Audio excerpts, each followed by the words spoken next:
Hi, my name is Serenity.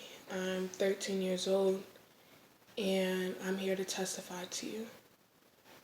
God has given me multiple visions about how this world is passing away and how people are getting enveloped in the snares of the devil. And God is letting me know people are getting involved in things not realizing that they're going to hell. I used to be a part of a blasphemous lifestyle for about 1, 2 years. I was a part of a blasphemous lifestyle that I am deeply ashamed of now. And I feel that the dream that I'm going to testify to you guys will relate to my lifestyle at one time. And it hurts me to say that some people are going to end up in hell because of the way that they're living, the things that they're doing, the things that they're saying, not realizing that it's not pleasing to God, and sometimes not even caring. So my dream began as me going to school. I go to JTL.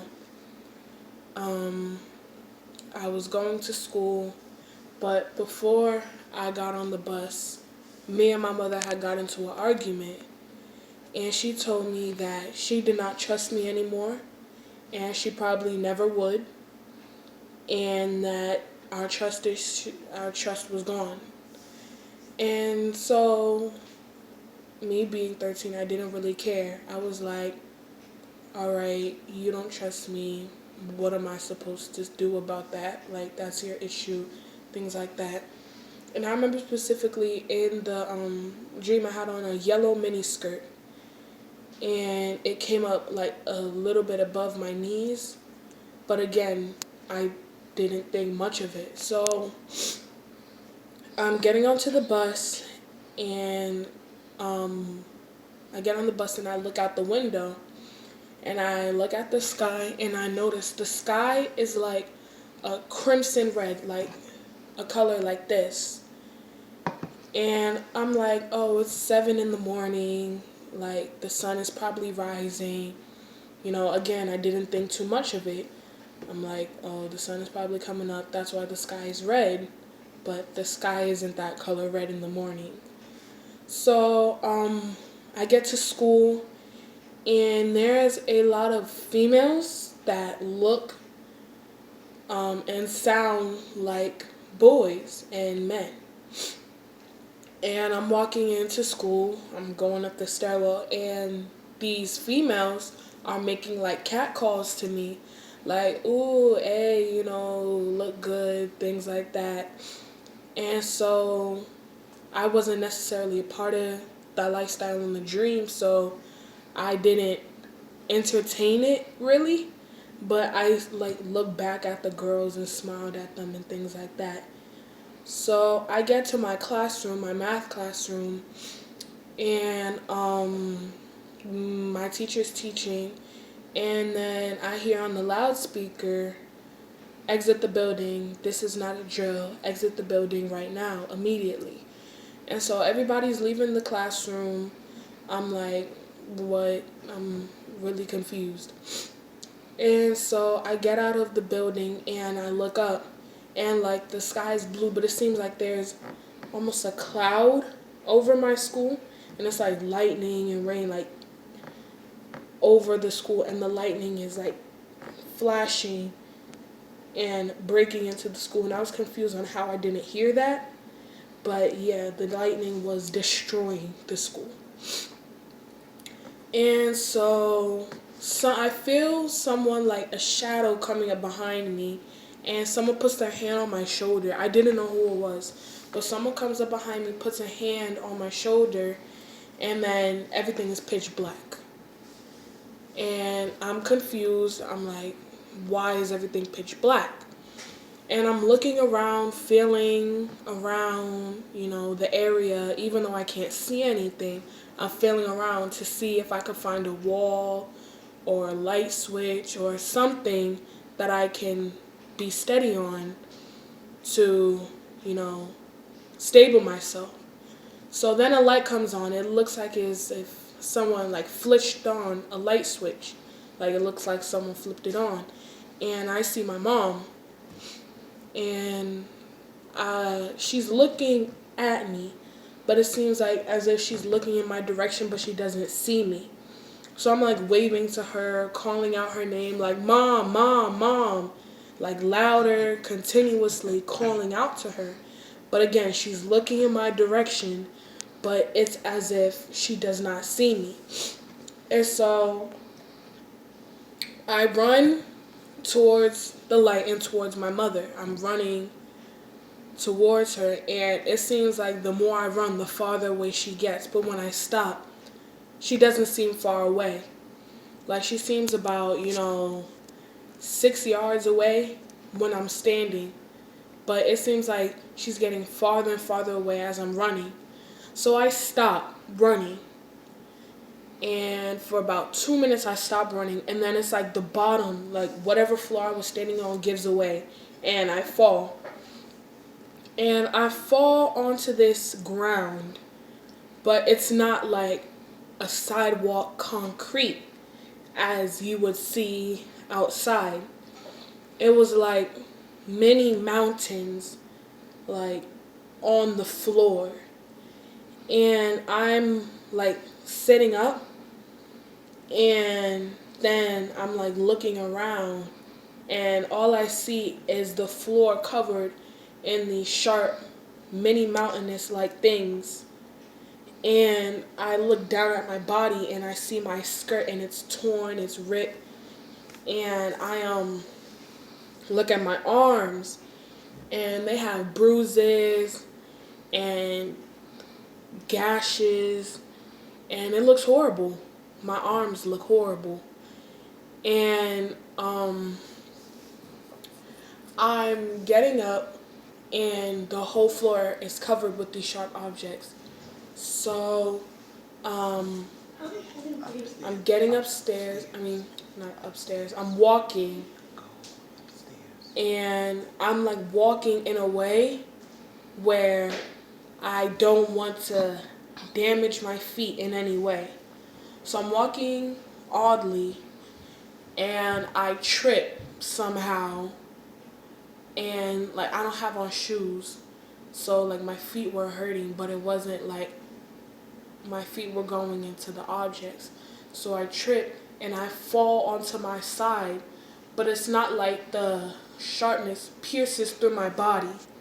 It's like I just fall, and I get a few like minor scratches on my side, and they bleed a little bit, but it's not bad. But my side aches. So I get up again, and I continue to walk in the weird way. And I hear like the sound of a clock, like tick tock, like a regular, house clock that you would see. And so I'm like, where's this sound coming from? And then after a while, the sound gets faster, like tick tock, tick tock. Like it sounds like a stopwatch almost. And then out of nowhere, like the sound stops, like the ticking and the talking stops. And I hear, your time is up. And I'm creeped out because I don't know if that voice was talking to me, where it came from, and I'm looking around and I don't see anything. Again, all I see is like the sharp objects all over the floor. And the thing is, like the air, it was red, like how I saw how the sky looked when I was going to school. But it was like foggy, but it wasn't too much fog. Like I was able to look around, see, but all I saw was the ground. And so after I hear the voice saying, your time is up, I see something coming from the sky. And from my point of view, it looks like it's flying, but then it's getting closer to me. And it's this body, but it's already disfigured. Its face is like distorted. Its body looks like It was made of clay. Like the way it was falling from the sky was horrible. And so the body falls from the sky and it falls onto the sharp objects that I'm trying to not hurt myself on, and the body dies. It falls and it dies on the sharp objects. So I'm scared because I'm still confused on whether the voice was talking to me or to the body that just died. And so I'm continuing to walk, trying to find a way out, trying to find an exit. And then again, I start hearing the sound of the clock and it going faster, and then it stops. And then I hear the voice again. But the thing about the voice, it wasn't like a human voice that you would hear, like, outside. It was a man's voice, but it wasn't like a human man's voice. It was like a powerful voice. And it was like, your time is up. And I see another body fall. And the first body fell on my left, and the next body fell on my right. And more bodies are falling. I'm hearing the clock continuously ticking, and I'm continuously hearing this voice saying, your time is up. And more bodies are falling. So I came to my own conclusion, like, all right, so clearly this voice isn't talking to me. It's talking to the bodies that are falling from the sky. So it's almost as if, as I'm walking, like I'm floating off the ground, like I rise up off the ground, but I'm not flying. I'm like 6 feet off the ground. And like I move forward, like if you're on a hoverboard and you move forward and you move, that's how it was. And I'm moving forward because I'm leaning forward, and more bodies are falling. I'm continuously again hearing it, the ticking and the voice, and more bodies are falling and dying. But I've had close encounters with the bodies, but none of them hit me, and I was never taken up and was thrown to my death. That never happened to me. I witnessed bodies being judged, I guess. I wasn't clear on what was happening.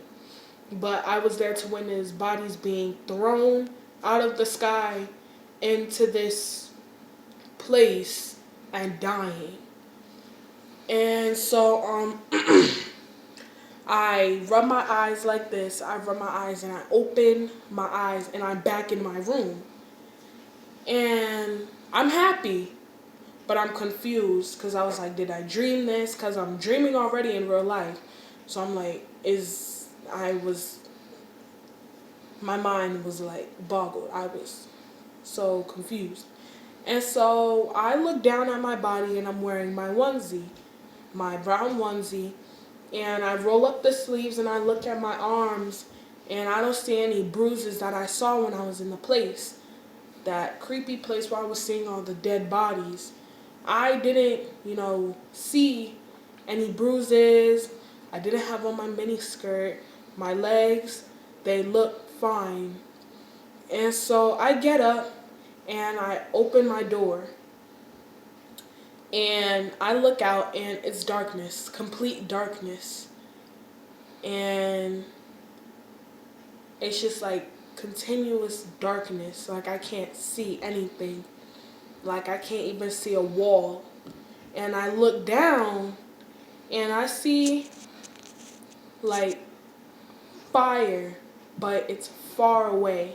Like it looks like a match. But it obviously was a big fire because if I'm far away and I'm able to see that, it's a big fire. But from my point of view, it looked like a match. So I closed my door and I was like, that was weird. So I was like, I am not going to be able to stay locked in here. So I walk over to my window and I open the window, and again it's complete darkness in the same little match like when I look down. And so I close my window and I began walking to my door again. But it seems like as I'm walking, it seems like it's harder to lift up my feet and it's harder to walk. Like as I'm lifting up my feet, it's more and more difficult. And soon, like the gravity becomes so strong that I fall onto the ground and I'm not able to get up. It's like those rides where it's like spinning so fast when you're inside that you can't even like lift up your arms or anything. That's how it felt.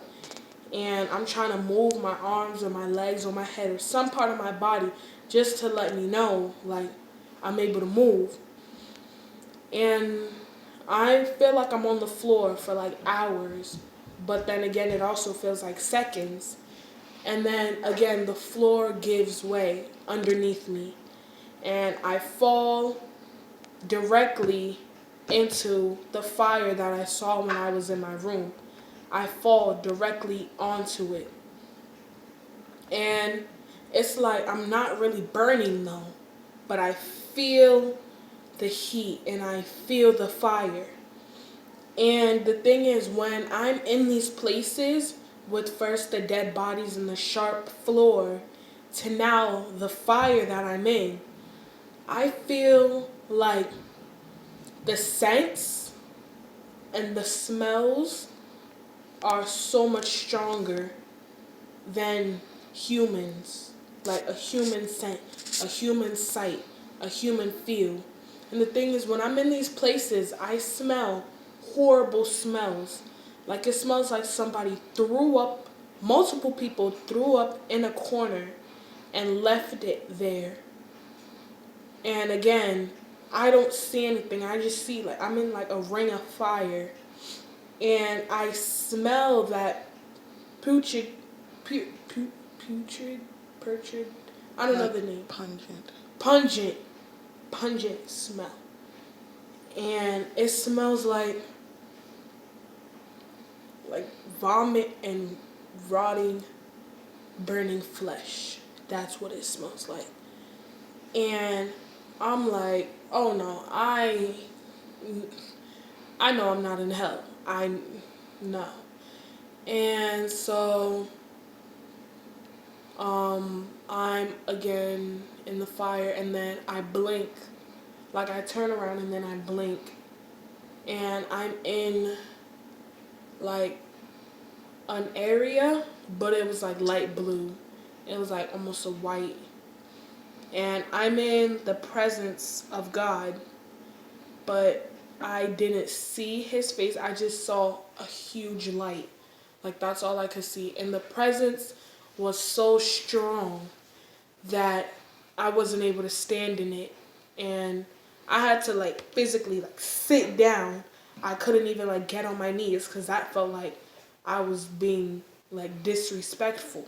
So I like sat down and the voice was like, you have done many deeds.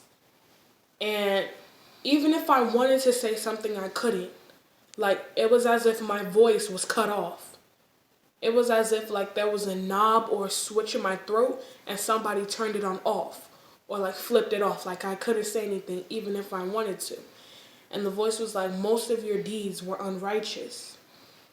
And I was like, I could vouch to that. Like I wasn't a perfect person. And the voice was like, God, I'm not going to keep saying the voice because I know it was God. And God said, you didn't repent for your unrighteous sins. And so I was like, I didn't? Like, I didn't really think much of it. And as I said in the beginning of the video, not a lot of people are realizing that they're committing sins and not repenting. And you'll pay for that. You're going to pay for that. But the voice said, God said you didn't repent. And so again, I was quiet because I couldn't say anything. I couldn't stand. And the voice, God said, depart from me, you doer of iniquity. I never knew you. That right there, like, it almost brings me to tears because that is something I never want to hear from God. That is that is something I never ever want to hear.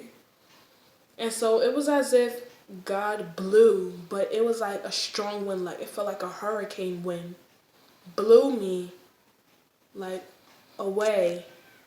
And I'm like in the air for a second, then I fall onto the ground. But it wasn't like the same floor as when I was first in that area with the dead bodies and the sharp floor. It wasn't like that. It was like just a like regular concrete ground, but it wasn't comfortable. Did it feel like a concrete ground? It felt like a ground like you wanted to just get right up from, because you didn't feel comfortable laying nor sitting in it. And again, pungent I felt the pungent smell again. And it felt stronger. Like it wasn't the vomit that smelled stronger, it was the smell of the burning flesh that felt stronger. So I get up, and then like something is like standing over me, and um, it was like I've been waiting for this a long time, and it was like a demon, and it was skinny and small, but it was taller than me. Like it was like it seemed as if it was 7 foot. Like it was tall, and it was like small but tall. Like I don't really know how to explain it. It was like small in weight but tall in height. And so its horns like stretch out to such far lengths. It's like it stretches up into like ram horns. And so it like grabs my arm, and again I look and I have all the bruises and all the marks that I had when I was in that area before. But this time, I don't have on anything. I don't have on a onesie. I don't have on my mini skirt. I would have wanted my mini skirt, at that time, ripped torn. At least I would have had something on. But then again, I didn't feel necessarily subconscious about it. And so I look down and have nothing on, but my whole body is like battered and bruised. And so I am being dragged by this demon, and his nails are so long, like it's literal claws. And the thing is, his fingertips were scorching hot. Like it felt like he dipped his fingers, like he had his fingers like in fire. And then like after like 10 minutes, he took them out, but the palm of his hand was cold. And so he's dragging me to this area, and he throws me in front of this throne looking thing, but it wasn't as big as God's throne.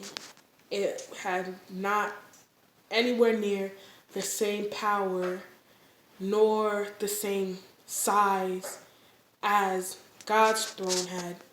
So I'm sitting, like being thrown, and then I sit up. And the thing is, the power of the devil's throne was, again, nowhere near the power of God's throne. So I was able to stand up and talk. So I stand up, and the devil is sitting on the throne. And he's a lot taller than like all the demons. He's like 9 foot. Like, he seems extremely tall. But then I feel like if it was a human form, he would seem a little bit taller than me. Like, you see my height? I feel like in human form, the devil probably would have been like right here. But in the spiritual form, he felt like a giant. And so I'm standing there, and the devil is not saying anything. Like, his body is like red, like a deep, deep, deep red. Like, think of like the darkest color red. Like, it was almost a maroon color. Probably deeper than that. And he stands up, but it's not like he stands up, like it's like he glides up off of his throne, and it's like he's walking, but it's not walking. It looks as if he's skating across the floor. But again, it looks like he's just gliding, like sliding across the floor. And he's like looking at me, he's laughing. And his voice is deeper. Like I didn't hear him talking, but just his laugh was deeper than any man you can imagine. Like, even if you think of the deepest man's voice that you have ever heard, the devil's is deeper than that. And he just keeps laughing manically. Like, he's just laughing as if he just saw the funniest vine ever. He's laughing hysterically. And I'm trying to catch on to the joke, like, what's funny? And the demon thing looks at me with this horrible look.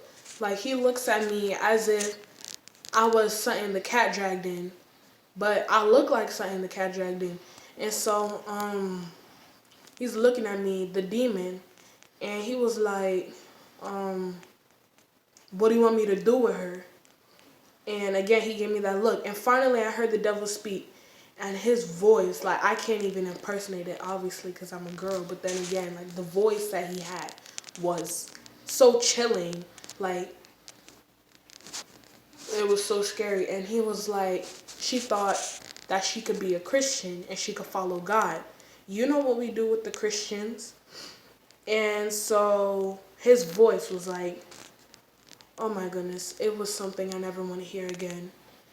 And so the demon thing snapped, like, and like I'm in a coffin, and I look around me, and it's like rows of coffins. It's like one row, then another row, but it's all coffins. But it seems like the fire that's inside of the coffins is being maintained inside of the coffins. It's not coming out and spreading. It's specifically in the coffins, and there's bodies in the coffins. People, disfigured, burning people are inside of the coffins, but my coffin has no bugs. It doesn't have any fire in it. It's empty, and it's just a regular wooden coffin.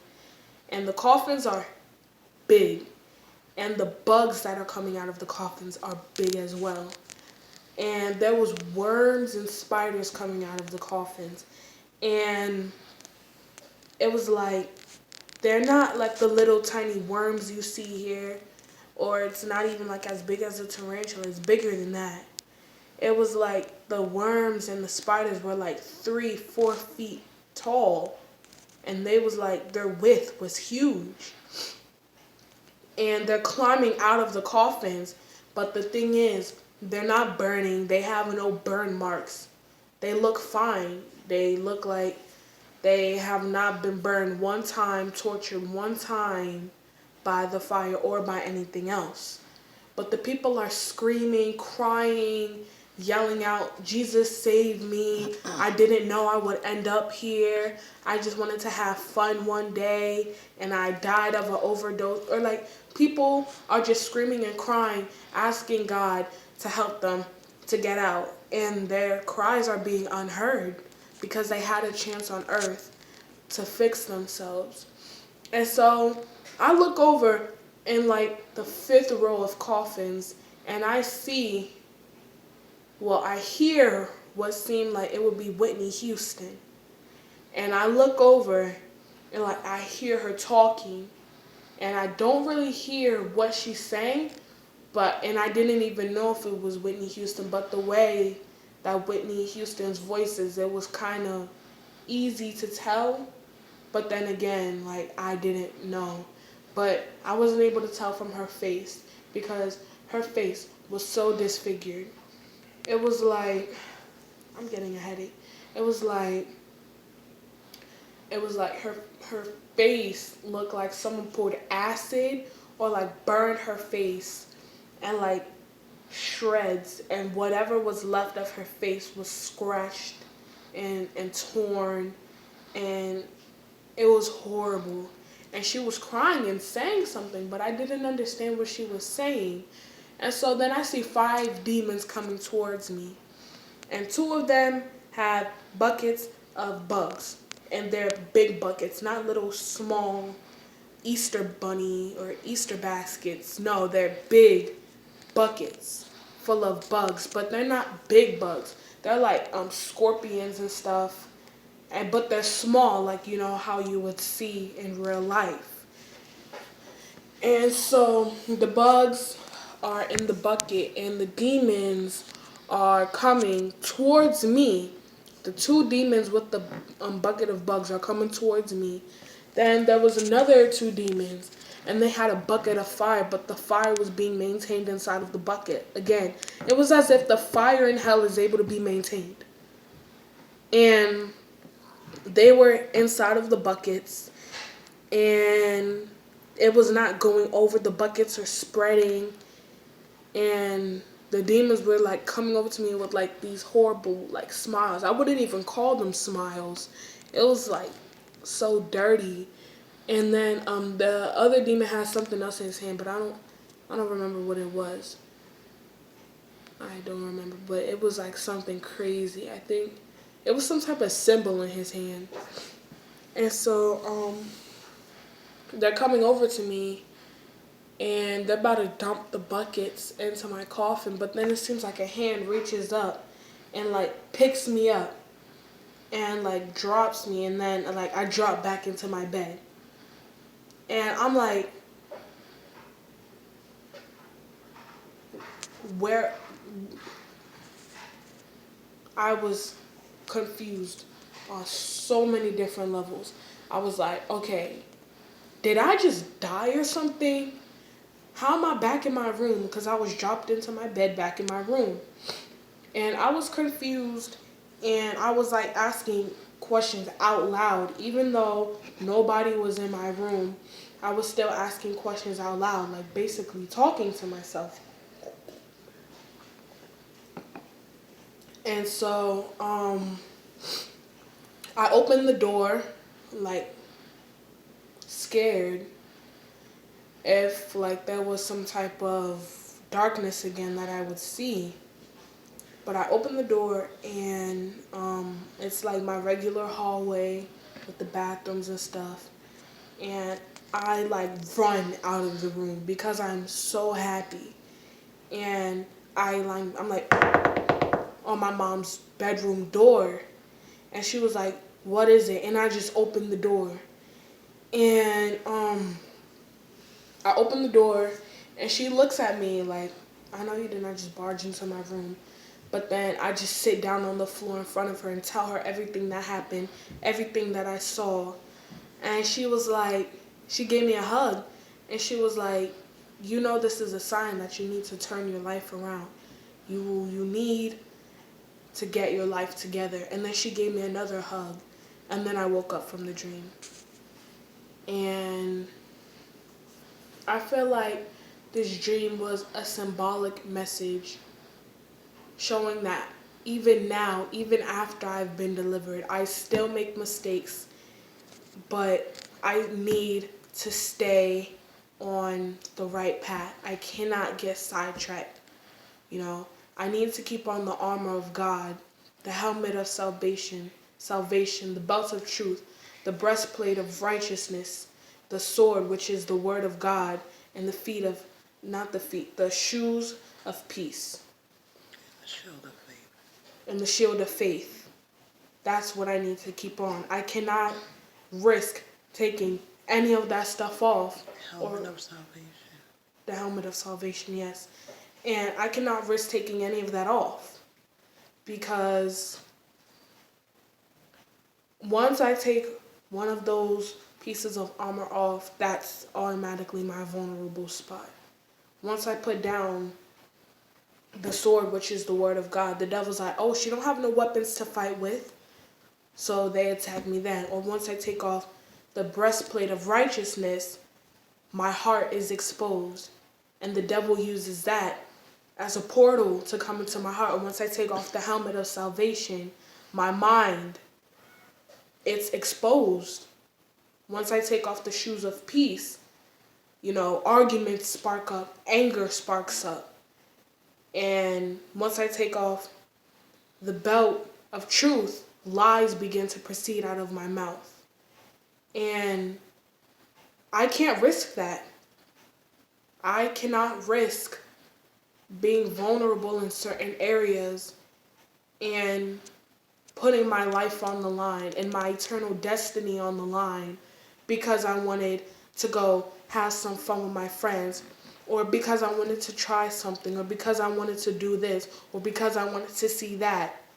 I'm gonna expose myself and give the devil an opportunity to find a portal to come into my heart, come into my mind, and come into my body and get comfortable and not leave. And that's the thing. People think because they pray a few times, they say grace before dinner, they pray in church, they go to church every Sunday, that they're going to be saved. You can go to church every Sunday. You can walk old women across the street. You can feed your kids, keep a roof over their head. You can stay faithful to your husband. If you don't got God, if you don't say that Jesus Christ is your Lord and Savior, and if you don't get saved, you can do all of those things. You can make sure your kids eat a full meal every day. You know, you could rescue animals. You could do all of that and still go to hell. You know why? Because you never took that walk seriously. That's why. And I got trapped up in the devil's snare in a time of my life where I thought if I prayed a few times and if I went to church, I would go to heaven. And I never truly realized the sacrifices and the commitments that I had to make. And it hurts me to see even people that I don't know personally, see them going down the wrong path, blindly or knowingly. And God has given me gifts and showed me gifts that I have. And He showed me that I'm going to be starting a deliverance ministry. And even though I'm only 13 years old, I can still save people. I can still save people from the snare of the enemy. Because I saw young people in hell as well. I saw 14-year-olds, 15-year-olds, 13-year-olds, 17-year-olds. I saw older people too, 30-year-olds, 40-year-olds, 50-year-olds. As my mother told me, hell does not discriminate. It doesn't matter if you're black, white, Spanish, Jamaican, Chinese, Japanese, Korean. It doesn't matter. It doesn't matter if you're 13, 14, 15, 16, 17. It doesn't matter if you're 30, 40, 50, 60. It doesn't matter if you're 20 years old. Don't accept Jesus Christ as your Lord and Savior and fully give your life over to Him and see where you end up. And I just want to let y'all know, this world is passing away. Y'all are not going to live forever. Nobody is going to live forever. And I know that quote, oh, you only live once, live the best life you can. Okay, go ahead, live the best life you can. Go smoke this and go party out with friends and go do that. Go commit adultery. Go hop around to different people. Go ahead, do it. That's your life. But when you end up in hell for eternity, don't be upset. Because God is giving you the materials now. And I feel like it's meant for this to get posted. Because there are people out there who are blindly following the devil, thinking that they're going down the righteous path. Because I just read in the Bible, 2 Corinthians 11. It was speaking about how the devil comes as an angel of light. And the demons come as ministers of the light. And they trap you, and you think that you're doing the right thing. And you think that you're doing the righteous thing, and that's what God is telling you to do. And you're being trapped. And I know people who are disobeying God, so they decide to hop around to different religions to try to fit and squirm, to try and find a religion that fits their disobedience to God so they don't feel bad. It's like they're trying to find every other piece, like they're a circle piece, and they're trying to find every other piece to fit into. They're trying the triangle piece, they're trying the rectangle piece, instead of going to the circle piece. but they're trying to fit into every other thing, seeing that they're not able to, but still trying to wiggle in. And my mom told me that I need to stop following people, and I learned that, and I've stopped following people because I stick out like a sore thumb. I try to follow people, fit in with the in crowd, and I know I'm different. I know that I was called for different purposes than the other people that I would try to follow. So I just want to let you guys know that it was meant for this to be given to you. And if you're watching this right now, know that you still have an opportunity to turn your life around and to follow God and to follow Jesus Christ. And the thing that I notice, people say God more than Jesus. You cannot get to God straight away. You need to go through Jesus first. And people talk more about God than Jesus. God this, God that. And in a lot of churches, you won't even hear the name Jesus. They skip parts in Bible verses so they could get to God this, God said that, not realizing that Jesus is a part of God. So all of this boils down to letting you know that hell is real. Hell is real. And if you don't change your life around, that's exactly where you'll end up. And people think that I might be making this up, or I'm just a kid, I don't know what I'm talking about. God said that in the last days, he will send out his spirit to all men. And when the Bible says man, he doesn't mean just men, but women as well. And the last days are coming, and this is not the only revelatory dream that I've had, but this is the one that I feel like you guys need to know, because this is serious. Like, about to turn into the One Piece. This is serious. Like, but I'm not even joking though. Like, this is something that you guys need to heed to. Because the devil is here. The devil is in church. The devil is in school. The devil is at your job. The devil is at your house. And if you're not prepared with the armor of God, he's going to entrap you. And you're not even going to realize it. The devil is so cunning, and he can use his words and make it sound so righteous. And make it sound like, oh, that's God. Not even realizing that it's the devil. That's why you need to have a relationship with God, because God will talk to you. And you will know that it's his voice, and you won't be mistaken by the devil's voice thinking, oh, that has to be God. If you have a relationship with God, you'll know when he's talking. God says his sheep will know his voice. You will know. God speaks about the last days, how false prophets and antichrists will come. And there are people now who are professing to be Jesus Christ. There are people now. Y'all just might not have heard about it. But this world is passing away. It's passing away, and people are passing away with it, not even realizing where they're going. So I know I'm talking a lot, I know, but you need to hear this. And again, people think just because I'm young that I don't know what I'm talking about and I'm just using my imagination. If I was just using my imagination, you wouldn't be feeling what you should be feeling right now. You wouldn't be feeling the power that's coming from my words. And it wouldn't be as vivid in my memory if it was just my imagination. Because there are a lot of things I imagine now. I don't remember them now. But then again, there's those revelatory things that God shows me and I can't forget. And this was a dream that I wanted to push as far back in my memory as possible. Because it just hurt me to see that I could go there if I don't change my ways. And it also hurts me to know that there are people out there who may go there if they don't change their ways. But now I feel like that it's important for people to know that hell is real, God is real, and the devil is also real. So I just want to let you know that you need to stay prayed up and you need to get the armor of God.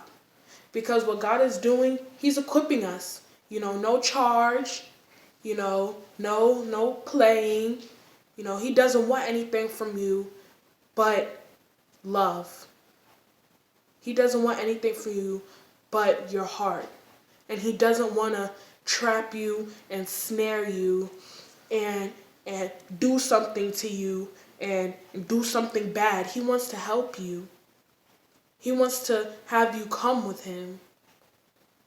That's why Jesus died for you.